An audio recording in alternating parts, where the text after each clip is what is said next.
अगर आपने entire political science में मास्टर्स या ग्रेजुएशन किया होगा तो आपने पॉलिटिक्स ऑफ डिफ्लेक्शन जरूर सुना होगा। मोदी जी ने किया है और ऑनेस्टली बता रहा हूं मैं, उन्हें पॉलिटिक्स ऑफ डिफ्लेक्शन में मास्टरी हासिल है। अब इसका मतलब क्या होता है, चलो समझा देता हूं मैं। सिंपल लैंग्वेज में, जब रूलिंग पार्टी या लीडर अपने सीरियस इश्यूज, फेल्योर्स या क्रिटिसिज्म से जनता का ध्यान हटाने के लिए इमोशनल, रिलीजियस या नेशनल सिक्योरिटी जैसे दूसरे मुद्दे आगे कर देता है, तो यही होता है पॉलिटिक्स ऑफ डिफ्लेक्शन। अब लग रहा होगा कि हाल फिलहाल में ऐसे मुद्दे बहुत ज्यादा उठने लगे हैं। खैर, इसको साइड में रखो। पहले ये बताओ, आज देश में कौन सा मुद्दा असल में पूरा शोर मचा रहा है? काला कानून वापस लो, वापस लो, वापस लो, काला कानून वापस लो, वापस लो, वापस लो, भारत माता की जय। UGC roll back, UGC roll back, UGC का मुद्दा है। तो मोदी जी, जब आप मंच से कहते हैं कि आप 140 करोड़ लोगों के प्राइम मिनिस्टर हैं, तो ये बताइए, यूजीसी जैसे कॉन्स्टिट्यूशनल बॉडी के नाम पर आपकी सरकार ऐसा रूल लेकर आई कैसे जिसने देश के यूनिवर्सिटीज को फियर, सस्पिशन और कॉन्फ्लिक्ट की लेबोरेटरी बना दिया? कितने तेजस्वी लोग हैं हमारे पास, कितने शानदार विचार रखते हैं जी। एजुकेशन को इक्वालिटी का टूल नहीं होना चाहिए था, लेकिन आपकी सरकार ने उसे डिस्ट्रस्ट और कास्ट बेस्ड इनसिक्योरिटी में बदल दिया। यूजीसी की तथाकथित इक्विटी गाइडलाइंस ने साफ मैसेज दिया, कुछ स्टूडेंट्स की कंप्लेंट सुनी जाएंगी और कुछ की सुनी नहीं जाएंगी। सुनी क्या, केस ही फाइल नहीं होगा। जनरल कैटेगरी के स्टूडेंट्स को यह महसूस कराया गया कि उनके लिए कोई भी सेफ गार्ड नहीं है, कोई ड्यू प्रोसेस नहीं है, कोई इंस्टीट्यूशनल प्रोटेक्शन नहीं है, फॉल्स कंप्लेन पर स्ट्रिक्ट पनिशमेंट का कोई मेंशन नहीं। यानी पहले एलिगेशन लगेगा, बाद में जस्टिस सोचा जाएगा, अगर हुआ तो। ये सिर्फ पॉलिसी फेलियर नहीं है, ये स्टेट की तरफ से किया गया इंस्टीट्यूशनल बायस है। और जब इस बायस के खिलाफ एंगर सड़कों तक पहुंचा, तो देश का प्राइम मिनिस्टर, जो हर दूसरे मुद्दे पर कैमरे के सामने आ जाता है, अचानक स्ट्रेटेजिक साइलेंस ओढ़ लेता है। कोई भी नई योजना लाए, नई तरीके से लाए, तो कुछ लोगों को उम्र तो बढ़ती है लेकिन समझ नहीं बढ़ती है, तो समझने में बड़ी देर लग जाती है। ये पहली बार नहीं है, यही तो मोदी मॉडल है। डिसीजन दिल्ली में होता है, क्रेडिट मोदी जी को जाता है, बैकलैश आता है, रिस्पॉन्सिबिलिटी नीचे ट्रांसफर कर दिया जाता है। यूजीसी का फैसला सेंट्रल गवर्नमेंट का था, यह बात ध्यान लगाकर सुन लीजिएगा, मोदी सरकार का था। लेकिन ना कोई प्रेस कॉन्फ्रेंस, ना स्टूडेंट्स से डायलॉग, और ना ही ये एक्सेप्टेंस की रूल में गलती हो सकती है। जो हर महीने मन की बात करता है, वो अपने ही देश के स्टूडेंट्स की बात सुनने से क्यों डर रहा है? जब आप परीक्षा पे चर्चा कर सकते हैं, तो यूजीसी गाइडलाइंस पे 2 लाइन तो बोल ही सकते हैं। ये साइलेंस वीकनेस नहीं है, ये डिलिबरेट पॉलिटिकल चॉइस है।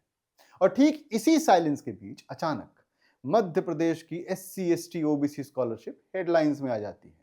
पता नहीं आपने कितना देखा, जाना या पढ़ा होगा इसके बारे में, लेकिन ये एक वेलफेयर स्कीम है जिसे जानबूझकर पॉलिटिकल वेपन बनाया जा रहा है। स्कीम लागू करने वाला चेहरा कौन है? एक यादव कम्युनिटी से आने वाला चीफ मिनिस्टर। अब नैरेटिव शिफ्ट होता है, कहा जाता है असली कास्ट पॉलिटिक्स तो स्टेट कर रहे हैं। नहीं कहा जा रहा है तो कहा जाएगा, असली डिवीजन वहीं हो रहा है। कहां? स्टेट्स में। यानी यूजीसी को पीछे पुश करो और आगे करो किसको? ओबीसी सीएम को आगे खड़ा कर दो। ये कोइंसिडेंस नहीं है, ये प्लान्ड स्केपगोट पॉलिटिक्स है। Scapegoat politics. सवाल सिंपल है, जब यूजीसी रूल मोदी सरकार लेकर आई, तो एंगर किसी यादव सीएम पर क्यों रीडायरेक्ट किया जा रहा है? क्यों अपर कास्ट एंगर को सेंटर तक पहुंचने से पहले ही साइडवेज में मोड़ दिया जाता है? क्यों कास्ट कॉन्फ्लिक्ट को वर्टिकल रखने के बजाय हॉरिजॉन्टल बना दिया जाता है? State versus state, caste versus caste. Answer clear है, मोदी जी की इमेज को प्रोटेक्ट करना है, प्राइम मिनिस्टर जी को अकाउंटेबिलिटी से बचाना है, सोसाइटी को आपस में लड़ते रहने देना है। ये सिर्फ पॉलिटिकल ट्रिक नहीं है, ये देश की सोशल हार्मनी के साथ किया गया एक फ्रॉड है। और इस फ्रॉड का नाम है Modi governments politics of deflection. इसी की बात मैं पहले कर रहा था। उत्तर प्रदेश में इसका असर साफ दिख रहा है।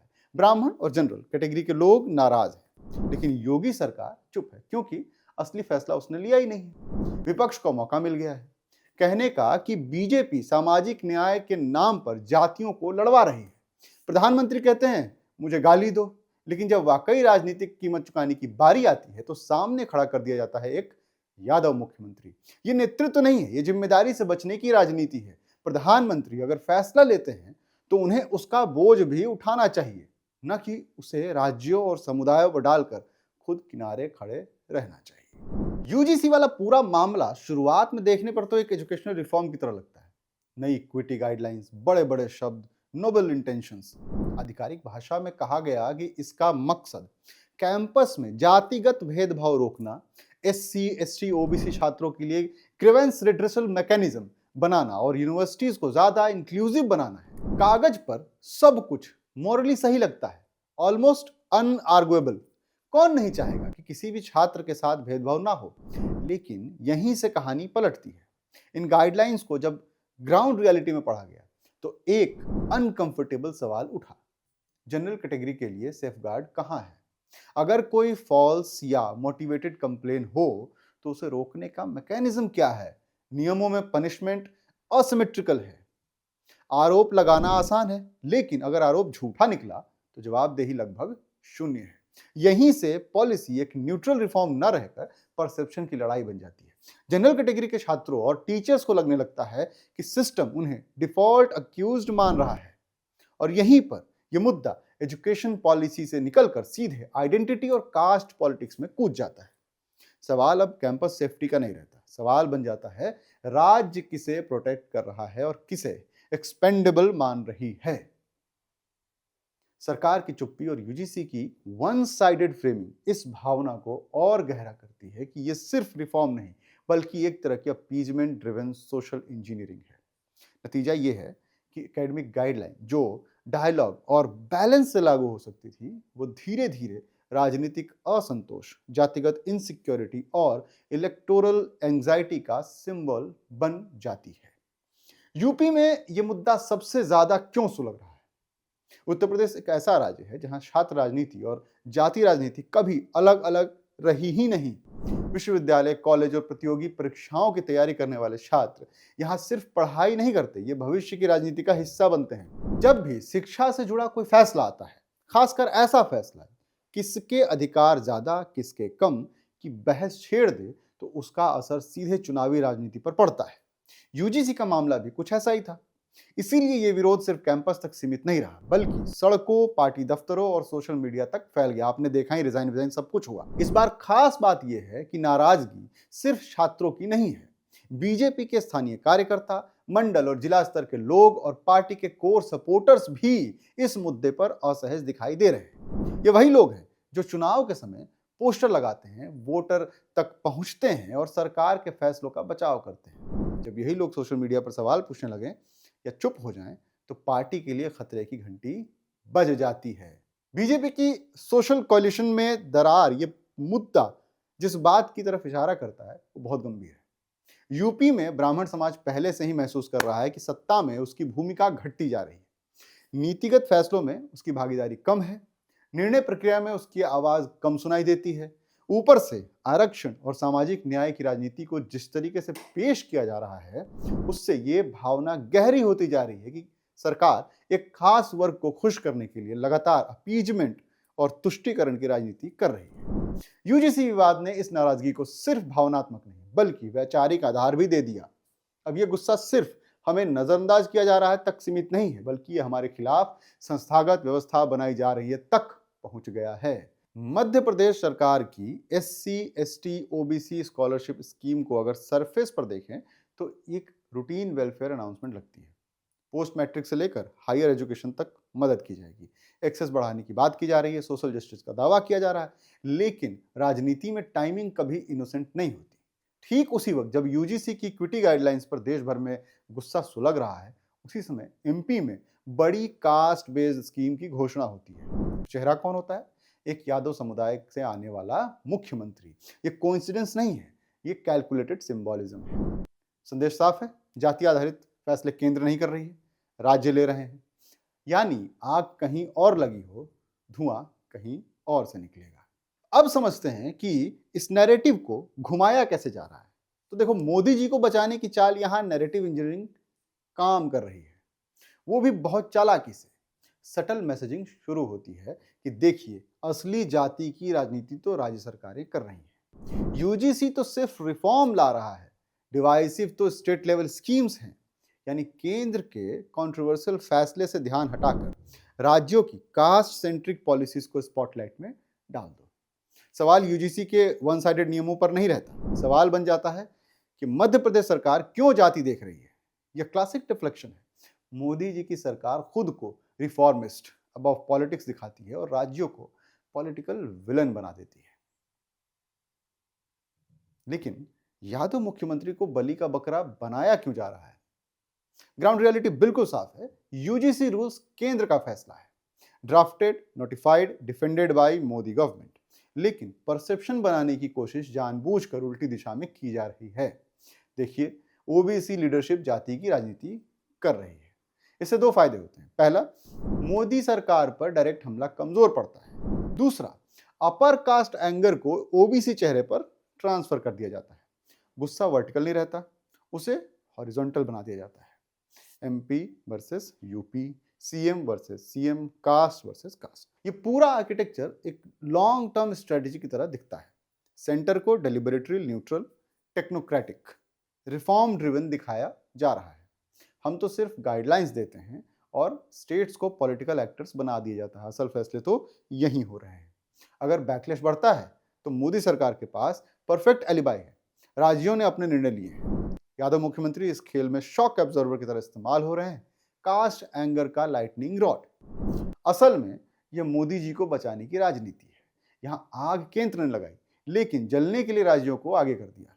और सबसे खतरनाक बात यह है कि इस खेल में न शिक्षा बची, न सामाजिक हार्मनी, बस सत्ता बची। अब किसी भ्रम में रहने की जरूरत नहीं है। इस पूरे खेल के केंद्र में है नरेंद्र मोदी की सरकार और उनकी बनाई हुई राजनीतिक मशीनरी। यूजीसी विवाद कोई एडमिनिस्ट्रेटिव स्लिप नहीं है, ये एक जानबूझकर छोड़ा गया ट्रिगर था। ऐसा ट्रिगर जो शिक्षा के नाम पर जाति की आग भड़काए, लेकिन उंगली सीधे सीधे मोदी जी पर न उठे। यूपी चुनाव इस एक्सपेरिमेंट का टेस्टिंग ग्राउंड है, जहां देखा जा रहा है कि सोशल कोएलिशन कितना टूट सकती है और फिर भी सत्ता कैसे बची रह सकती है। जब बीजेपी के कोर सपोर्टर्स तक सवाल पूछने लगे, तब मोदी सरकार ने जिम्मेदारी लेने के बजाय भागने का रास्ता चुना या चुप रहने का रास्ता चुना। उसी वक्त एमपी की एससी एसटी ओबीसी स्कॉलरशिप को उछालकर सामने लाया गया। एक ऐसा नैरेटिव डाइवर्जन जिससे बहस यूजीसी से हटकर राज्य सरकारों की जाति राजनीति पर चली जाए। और इस डाइवर्जन का चेहरा बनाया गया एक यादव मुख्यमंत्री, जिसे जानबूझकर पॉलिटिकल बफर, शॉक ऑब्जर्वर और अंततः बलि का बकरा बना दिया गया। अब ये कितना बनते हैं समय बताएगा। सच्चाई ये है कि यूजीसी का फैसला दिल्ली में हुआ, लेकिन मोदी जी की सरकार ने बैकलैश झेलने की हिम्मत नहीं दिखाई। इसके बजाय गुस्से को नीचे और आड़े तरफ फैलाया गया। जाति की राजनीति को वर्टिकल रखने के बजाय जनता बनाम केंद्र, उसे हॉरिजॉन्टल बना दिया गया। यूपी बनाम एमपी, ब्राह्मण बनाम ओबीसी, मुख्यमंत्री बनाम मुख्यमंत्री, ताकि लोग आपस में लड़ें और मोदी सुरक्षित रहें, ताकि प्रधानमंत्री रिफॉर्मिस्ट दिखें और राज्यों को डिवाइसिव साबित किया जा सके। ये सिर्फ चुनावी चाल नहीं है, ये जिम्मेदारी से भागने की राजनीति भी है। कह सकते हैं, जब फैसले अच्छे हों तो क्रेडिट खुद ले लो, जब फैसले अच्छे नहीं हों तो बस समाज को बांट दो, ब्लेम राज्यों पर ठोक दो। यही इस पूरे विवाद का असली बॉटम लाइन है। एक ऐसी राजनीति जहां सत्ता बचाने के लिए समाज को आपस में झोंक दिया गया और देश से कहा गया कि सब अपने आप हो रहा है। नहीं, अपने आप नहीं हो रहा है, यह मोदी जी के नेतृत्व में हो रहा है। और सबसे बड़ी बात यह है कि इसी बात से सबसे ज्यादा गुस्सा आता है।